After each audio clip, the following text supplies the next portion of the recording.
छत्तीसगढ़ के चुनावी संग्राम को जीतने के लिए मैदान में उतरे बीजेपी के प्रवासी विधायकों ने क्षेत्रीय विधायकों समेत संगठन के कामकाज की रिपोर्ट तैयार करके हाईकमान को सौंप दी है। पिछले एक सप्ताह से बिहार, झारखंड, असम और ओडिशा के 57 विधायक छत्तीसगढ़ में डेरा डाले हुए थे।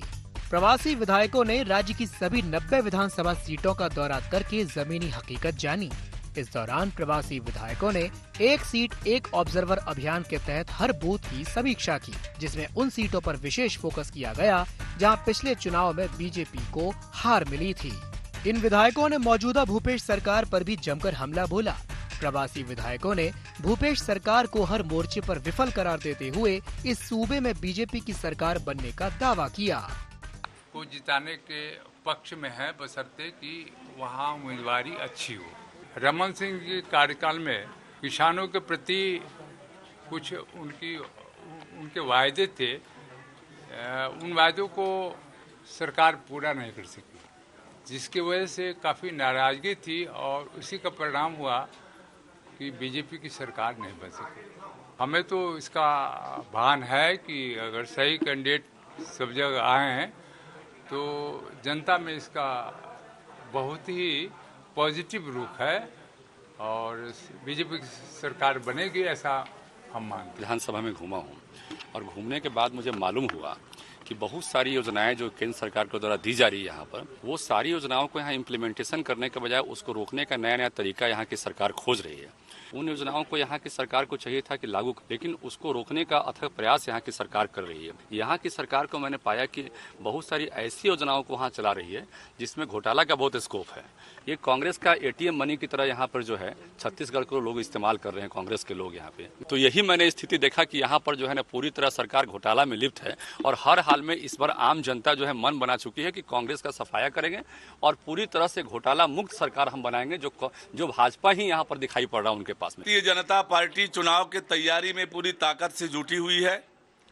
अभी हमारे वरिष्ठ पदाधिकारी विभिन्न विधानसभाओं में गए थे, वहां के प्रमुख पदाधिकारियों के साथ बैठक किए और वहां की संपूर्ण राजनीतिक हालात के संबंध में कल उन्होंने प्रतिवेदन प्रस्तुत किया था, अपना रिपोर्ट, अपनी जानकारी प्रस्तुत की। उन जानकारियों का अध्ययन और उन जानकारियों पर विचार आज दिन भर बैठकर हम लोग कर रहे हैं।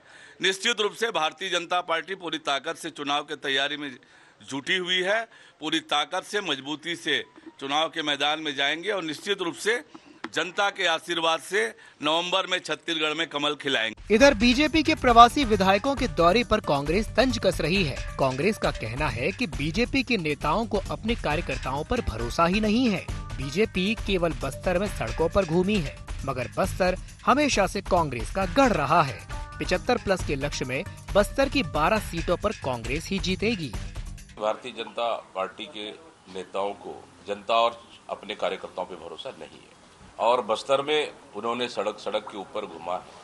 अगर वो कहते हैं कि बस्तर में रिपोर्ट अगर हमारा अच्छा है, अगर सोच रहे होंगे तो चुनाव में पता चलेगा, क्योंकि बस्तर हमेशा कांग्रेस का गढ़ रहा है और बस्तर की जनता हमेशा कांग्रेस के साथ रहा है और जब 75+ छत्तीसगढ़ में रहेगा कांग्रेस की सीट तो बस्तर में 12 सीट भी उसमें दर्ज रहेगा।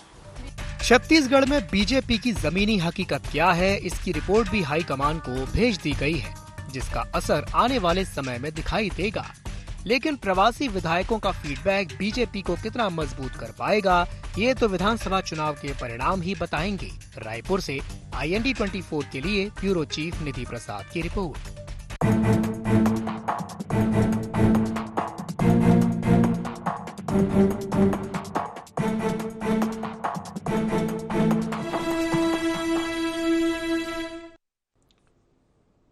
नमस्कार, गुहार छत्तीसगढ़ प्रवासी वर्सेस 75+ में आपका स्वागत है। आज इसी मसले पर बातचीत होगी, चर्चा होगी, डिबेट होगी, लेकिन उससे पहले एक नजर डालते हैं गुहार पॉइंट्स पर। बीजेपी के प्रवासी विधायकों की रिपोर्ट में क्या मिला? चुनाव में कितना असर दिखाएगी प्रवासी विधायकों की रिपोर्ट। क्या सचमुच प्रदेश संगठन पर बीजेपी नेतृत्व को विश्वास नहीं? कांग्रेस के 75 पार के दावे में कितना दम?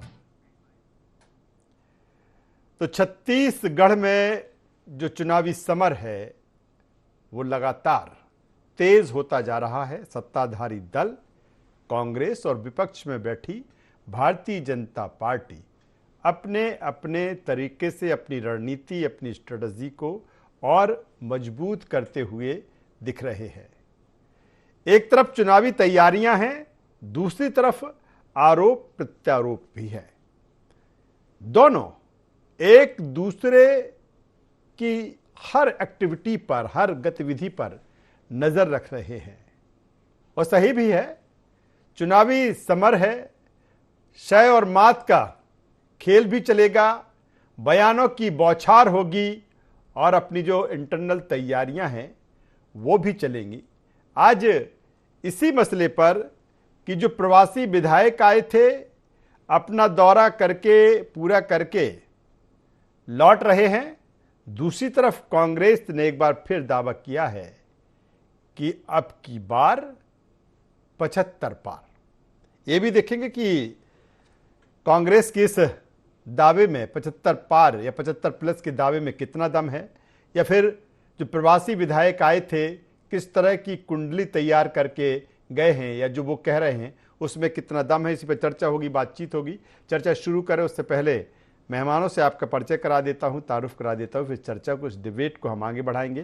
3 मेहमान इस चर्चा में आज हमारे साथ में होंगे। हमारे साथ में हैं अजय गंगवानी जी, प्रदेश प्रवक्ता कांग्रेस। स्वागत है अजय जी आपका। हमारे साथ में है मुकेश शर्मा जी, प्रदेश प्रवक्ता भारतीय जनता पार्टी।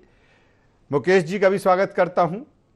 और हमारे साथ में है वरिष्ठ पत्रकार, राजनीतिक विश्लेषक बाबूलाल शर्मा साहब, आपका भी मैं स्वागत करता हूं। और अजय जी, सबसे पहले मैं आपके पास में आता हूं और उसी बात को लेकर मैं आपसे शुरुआत करता हूं कि आप कह रहे हैं प्रवासी जो विधायक आए हैं, आप कह रहे हैं कि बीजेपी को नहीं अपनों पे भरोसा। अगर ये विधायक भी आए हैं, ये भी तो उन्हीं के हैं अजय जी। देखिए सक्सेना जी, बहुत महत्वपूर्ण ये है कि छत्तीसगढ़ के इतिहास में पहली बार सिर्फ 90 विधानसभा सीटों के लिए 57 विधायक जो बिहार, झारखंड, असम, उड़ीसा, उत्तर प्रदेश, ये ऐसे राज्यों से जो छत्तीसगढ़ की जो मेन क्या स्थितियां हैं, क्या यहाँ का संस्कृति है, क्या नवाचार है, कुछ भी नहीं जानते। आज कहीं ना कहीं ठेके पे, मेरी आवाज रिपीट हो रही सकता है, ठीक हो सकती है तो जी, मैं कहूंगा अपनी टेक्निकल टीम से कि अजय जी की जो आवाज रिपीट हो रही है कृपया उसको क्लियर करें, जिससे बेहतर तरीके से हमारा कम्युनिकेशन संवाद अजय जी से हो पाए। अजय जी ट्राई करिए, अगर बेहतर स्थितियां बनती है तो। जी देखिए, महत्वपूर्ण ये है 57 विधायक जिनको प्रबंधक के रूप में भारतीय जनता पार्टी के केंद्रीय नेतृत्व ने ठेके में बुलाया है।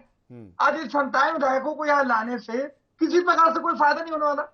सेक्टर में अभी तक ये दिख रहा था कि भारतीय जनता पार्टी के छत्तीसगढ़ के जो वरिष्ठ नेता हैं, चाहे पूर्व मुख्यमंत्री रमन सिंह हो, अजय चंद्राकर जी हो, बिजमोहन अग्रवाल जी हो, सरोज पांडे, प्रेम प्रकाश पांडे, आज किसी पे भरोसा नहीं देता है, किसी को भी दूल्हा बनाने के लिए तैयार नहीं है।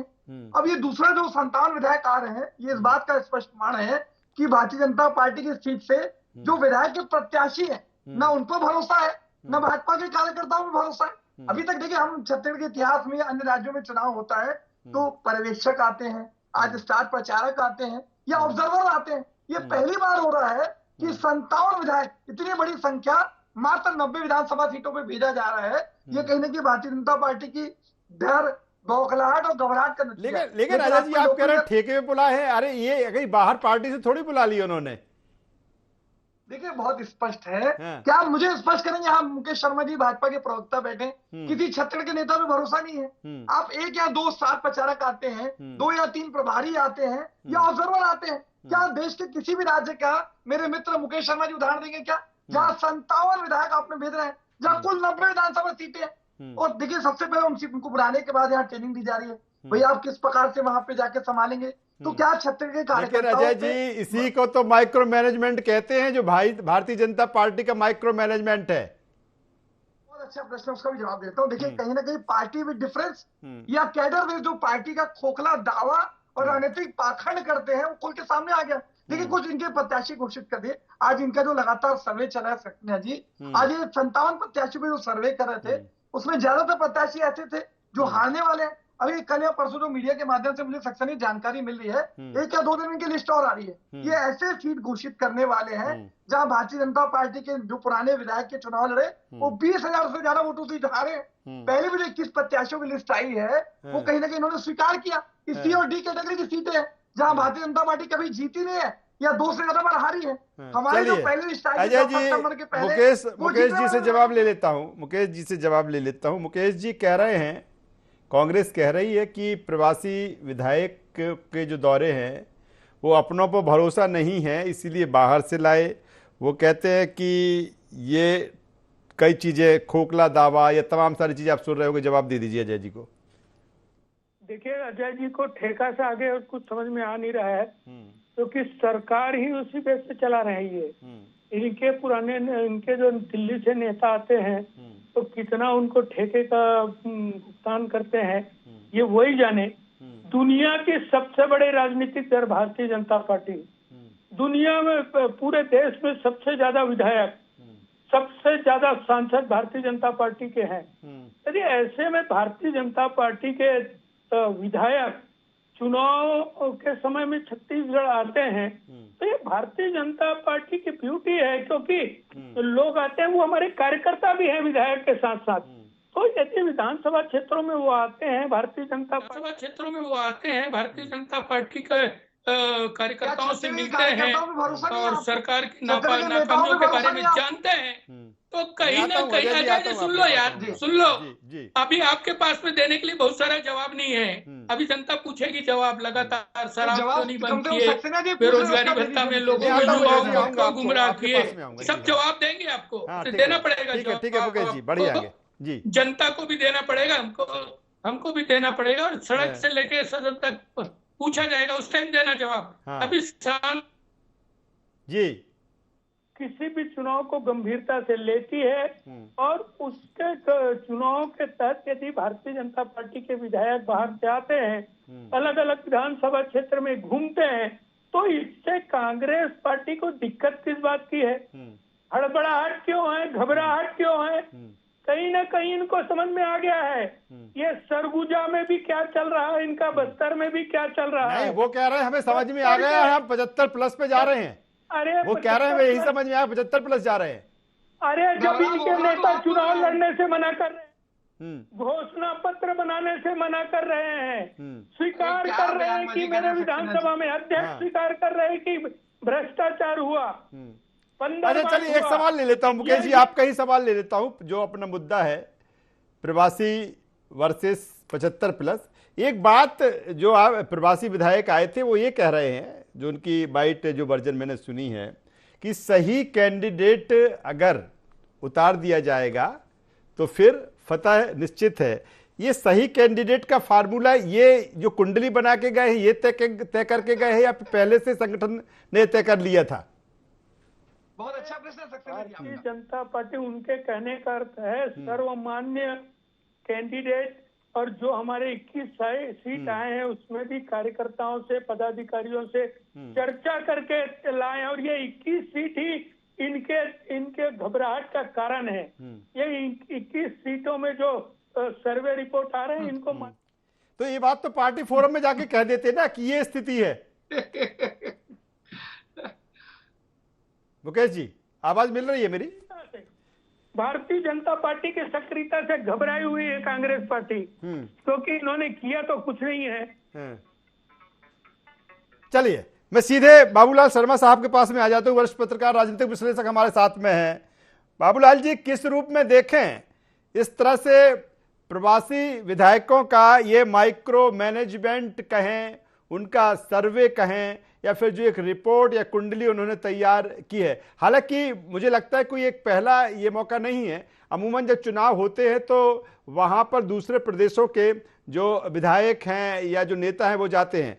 मैं समझना चाहूंगा आपसे। देखिए, मेरी जानकारी इसमें यह है कि स्थानीय नेताओं से पूछने के बाद एक लिस्ट बनी थी उस लिस्ट के लगभग जांच करने के लिए बाहरी, जिन्हें प्रवासी आप लोग कह रहे हैं, उन्हें सौंपा गया कि ये जो इन्होंने जो लिस्ट बनाई है ये सही रिपोर्ट है या नहीं है, इसमें कोई फर्क है, देख लीजिए। वो लोग जगह जगह जा रहे हैं, अनजाने चेहरे हैं बहुत सारे, कुछ लोग जाने पहचाने चेहरे हैं। यहाँ कहा जा सकता है, आरोप लगाया जा सकता है कि स्थानीय पर कोई विश्वास नहीं है, स्थानीय नेताओं पर किसी प्रकार का विश्वास नहीं है, आरोप लग सकता है। पर बाहर के विधायक, मेरी समझ ये बनती है कि बाहर के विधायक या बाहर के लोग यहाँ के धरातल को कैसे समझ पाएंगे, यह हमारे जैसे लोग भी नहीं समझ पा रहे हैं कि उनको समझ में कैसे आएगा कि कहाँ की क्या तासीर है। वो इसीलिए मैंने ये मन बनाया है, मेरी जानकारी बनाई है कि ये लिस्ट जो बनी थी स्थानीय नेताओं के द्वारा, उसकी जांच की जा रही है। अब देखिए, मेरी ये और एक जानकारी है, 3 साल पहले से आरएसएस के कार्यकर्ता जो है गांव गांव में जा रहे हैं, सर्वे कर रहे हैं, खासकर बस्तर के गांवों में तो फैले हुए हैं। मैं 3 साल से इस बात को बोल रहा हूं, मैंने देखा था अपने आंख से। स्थानीय नेताओं के सर्वे डॉक्टर रमन के नेतृत्व में हुआ और स्थानीय आरएसएस की एक टीम ने भी सर्वे किया और एक अन्य टीम ने भी सर्वे किया जो अमित शाह की तरफ से आई थी, जिसके चेहरे बिल्कुल अनजाने थे। इतने सर्वे के बाद जो है ये विधायकों की जांच जो है एक मायने पैदा कर रही है, उसका वजन बढ़ रहा है और ये जो लिस्ट देगी वो अंतिम होगा, ये भी तक तय नहीं है। किसी भी भारतीय जनता पार्टी के नेता को ये जानकारी नहीं है कि अंतिम निर्णय कौन करेगा पार्टी में। अमित शाह करेंगे, मोदी जी करेंगे, कौन करेगा, नड्डा जी करेंगे, किसी को कोई जानकारी नहीं है इस बारे में, सब हवा में नहीं। लेकिन सर, ये केंद्रीय नेतृत्व को मालूम होगा, भले प्रदेश नेतृत्व को ना मालूम हो। मैंने 3 नाम लिए, उन 3 लोगों को ही मालूम होगा कि कौन लोगों को निर्णय लेना है। बाकी लोकल स्थानीय, इसीलिए आरोप लग रहा है कि स्थानीय नेताओं पर किसी प्रकार का भरोसा हाईकमान का नहीं बचा, ये आरोप इसीलिए लग रहा है, दूसरा कोई कारण नहीं है। लेकिन मेरा जहां तक समझ बनी है कि भारतीय जनता पार्टी अपनी तटस्थ राजनीति के तहत जो है ये काम कर रही है और उन्होंने जो है एक पिक्चर निकालनी है वहां से कि जीतने वाला प्रत्याशी कौन है, उसको हम टिकट दें। तो सर, ये मान लिया जाए कि जो प्रवासी विधायक आए थे वो पिक्चर, जो तस्वीर, वो उन्होंने निकाल ली होगी, वो रिपोर्ट उनको देंगे, फिर उसी के अकॉर्डिंग सारे फैसले होंगे टिकट वितरण को लेकर। कह भी रहे क्योंकि वो बाइट में एक के द्वारा निकाली गई तस्वीर से टिकट नहीं मिलेगी, ये मैं आपको बता देता हूँ। ये 4 मुद्दे जो मैंने बताया, चारों के तरफ से जो जो तस्वीरें जाएंगी उन तस्वीरों में से मिलान होगा। अगर सारे सर्वे में एक नाम अगर कॉमन होगा तो चलिए सर, बेहतर बात आप कर रहे हैं। और जो जिस शब्द का हम भी इस्तेमाल कर रहे हैं बीच बीच में, कुंडली का, तो मैं मानता हूं कि वो भी गलत शब्द नहीं है। मैं सीधे अजय जी के पास में आ जाता हूं। अजय जी मुस्कुरा रहे हैं, 75+ का दावा भी है और दूसरी तरफ आप इतने कॉन्फिडेंट कि 75+ की बात कर रहे हैं, वो तमाम तरह के सवाल खड़े कर रहे हैं। देखिए सक्सेना, 2 से 3 चीजें महत्वपूर्ण। सबसे पहले बाबूलाल शर्मा जी वरिष्ठ पत्रकार हैं, बहुत अनुभवी पत्रकार, मैं दिल से उनकी इज्जत करता हूँ। उन्होंने स्पष्ट रूप से जो कहा, उनकी बात को अंडरलाइन करना चाहता हूँ। उन्होंने स्पष्ट रूप से कहा कि जो प्रवासी विधायक आ रहे हैं ये छत्तीसगढ़ की तासीर, छत्तीसगढ़ की संस्कृति, छत्तीसगढ़ के लोगों की परिस्थितियों को समझेंगे नहीं। आज उनके विजिट से किसी प्रकार से कोई फायदा नहीं होने वाला। देखिए, मुझे जो मीडिया के माध्यम से सक्सेना जानकारी मिल रही है, 5 सर्वे कर रहे हैं लोग। अमित शाह जी की टीम अलग सर्वे करी है, दिल्ली का आलाकमान अलग सर्वे कर रहा है, लोकल अलग कर रहा है। ये 5 सर्वे कहीं ना कहीं इनका जो गिरता आत्मविश्वास है, गिरती राजनीतिक विश्वसनीयता है और जो खोया जनाधार है, वो उसका सबसे बड़ा स्पष्ट प्रमाण है। ठीक है, दूसरा महत्वपूर्ण ये है, 21 सीटें आप घोषित करते हैं। आप दिल्ली के एसी चैम्बर में माननीय मोदी जी, अमित शाह बिना किसी प्रादेशिक नेता से चर्चा के ऐसे 21 उम्मीदवार जो बिना दूल्हे की बारात के 21 बाराती, जो जानते हैं कि बलि के बकरे हैं। लेकिन अजय जी, चुनावी तैयारी में तो भारतीय जनता पार्टी आगे निकल गई ना, उन्होंने अपनी पहली सूची जारी कर दी।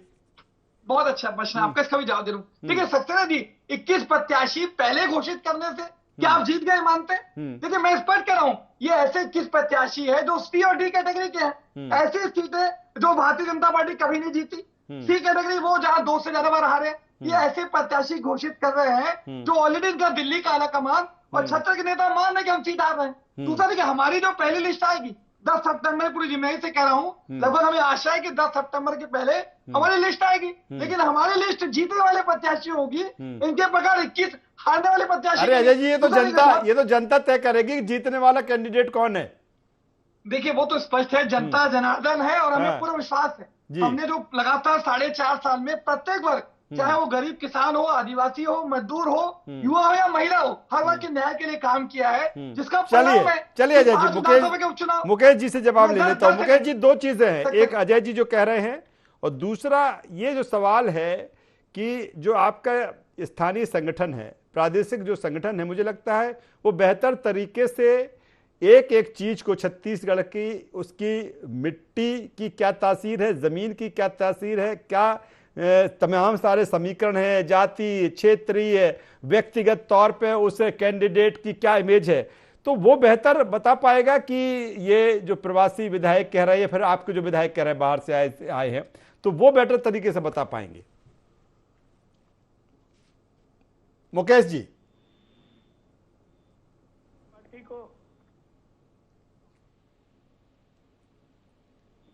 हेलो जी जी मुकेश जी बोलिए, आप जारी रखिए बात अपनी। कहीं ये राय दे रहे थे कि भारतीय जनता पार्टी को कैसे टिकट बांटना चाहिए। अरे भाई, भारतीय जनता पार्टी अपना चिंता कर लेगी, कांग्रेस पार्टी चिंता करे। जिनके मंत्री कह रहे हैं कि चुनाव लड़ना नहीं है, कुछ लोग कह रहे हैं कि घोषणा पत्र हम अध्यक्ष नहीं बनना चाहते, इस प्रकार का सिर फुटौल की स्थिति है। अब जब भारतीय जनता पार्टी आगे हो गई है, भारतीय जनता पार्टी ने 21 लोगों को तो 21 प्रत्याशी घोषित कर दिए हैं, तो इनको कहीं ना कहीं हड़बड़ाहट है, घबराहट है। तो ये भारतीय जनता पार्टी क्या कर रही है इसी को देखने में, अरे कांग्रेस पार्टी क्या कर रही है इसका चिंता करे, क्या जवाब देंगे इसका चिंता करे। रही बात प्रवासी विधायकों की, तो मैं आपको बता दूं, मैं भी उनके साथ रहा हूं। पूरी जानकारी यदि नहीं है तो उसके ऊपर में अनावश्यक रूप से अपने मनगढ़ंत बात करके और कयास लगाना, तो ये उनका अपना दिमाग हो सकता है, लेकिन वास्तव में प्रवासी विधायक जो थे वो क्या करने आए थे, क्या किए हैं, ये पूरी जानकारी होता तो मेरे ख्याल से इस प्रकार की बातें बीच में आती नहीं और बोलते नहीं। ये एकदम सामान्य बात है, जैसे कि बाबूलाल जी कह रहे थे कि चुनाव के समय में अलग अलग प्रदेशों से अलग अलग पदाधिकारी, नेता, विधायक, सांसद ये आते हैं, ये कुछ भी नया नहीं है। भारतीय जनता पार्टी के विधायक यदि आसाम से, बिहार से, वो एक बात और कह रहे थे बाबूलाल जी, एक बात और कह रहे हैं कि चूंकि ये बाहर से जो विधायक आए हैं वो वहां की तासीर को नहीं समझ सकते, तासीर तो समझेंगे आपका स्थानीय जो संगठन है वही। आधार पे बोल रहे हैं ये मैं नहीं जानता, लेकिन चूंकि मैं उनके साथ रहा हूँ, मैं भी उनके साथ रहा हूँ, प्रवास में रहा हूँ, तो क्या हुआ है ये पूरी जानकारी यदि होता तो मेरे ख्याल से, चलिए मैं बाबूलाल जी के पास में आ जाता हूँ, बाबूलाल जी के पास में आ जाता हूँ। अच्छी बात कहना चाह रहा हूँ, 20 सेकंड निवेदन जी, जी मैं 20 सेकंड से लूंगा। ठीक है ठीक है। देखिए एक जरूरी बात मैं स्पष्ट कर दूं, ये लगातार मुकेश शर्मा जी बड़े बड़े दावे कर रहे हैं, पार्टी विद डिफरेंस और कैडर वाइज पार्टी का जो खोखला दावा करते हैं। देख लीजिए, आज ये पहले आउटसोर्सिंग के माध्यम से छत्तीसगढ़ के युवाओं का हक का गला घोटते रहे, अभी लगातार देखिए हमारे पार्टी से निष्कासित व्यक्ति को ये डोंडीलोहारा से टिकट देते हैं, आज जोगी कांग्रेस से जो प्रत्याशी आता है उसको राजन से टिकट देते हैं, आज एक IAS अधिकारी नीलसी टेकाम। चलिए अजय जी, वक्त कम है, मैं चाहता हूँ बाबूलाल जी का भी वर्जन आ जाए तो बेटर रहेगा इस डिबेट का। मैं सीधे बाबूलाल शर्मा साहब के पास में, बाबूलाल शर्मा, दो चीजें काफी अहम है जिस तरह से हम बात कर रहे हैं। ठीक है, प्रवासी जो विधायक आए हैं या जो एक स्ट्रेटजी जो रणनीति है और जो बीजेपी कहती है, मैंने वही अजय जी से भी सवाल किया था कि एक कहती है माइक्रो मैनेजमेंट है, इसको माइक्रो मैनेजमेंट कह सकते हैं भारतीय जनता पार्टी को जिस इस तरह की चीजें हो रही हैं, क्योंकि लंबे समय से छत्तीसगढ़ में ये बात आई थी कि कौन किसकी अगुवाई में चुनाव होगा, कौन सा वो चेहरा होगा, ये नई रणनीति है भारतीय जनता पार्टी की जो छत्तीसगढ़ में वो अप्लाई कर रहे हैं। देखिए, मेरी बात का जवाब जो है वो मुकेश शर्मा भाई ने दिया। मुकेश शर्मा जी भी एक विधायक के साथ थे, तो इस तरह जो है बहुत से युवा जो लोग हैं, जो युवा नेता हैं, वो विधायकों के साथ गए हैं जो गाइड का काम करते रहे होंगे। निश्चित रूप से जो है ये बिल्कुल सही प्रक्रिया उन्होंने बता दी है, एक इशारा मिल गया है। अच्छा, वो रास्ता बताते गए होंगे।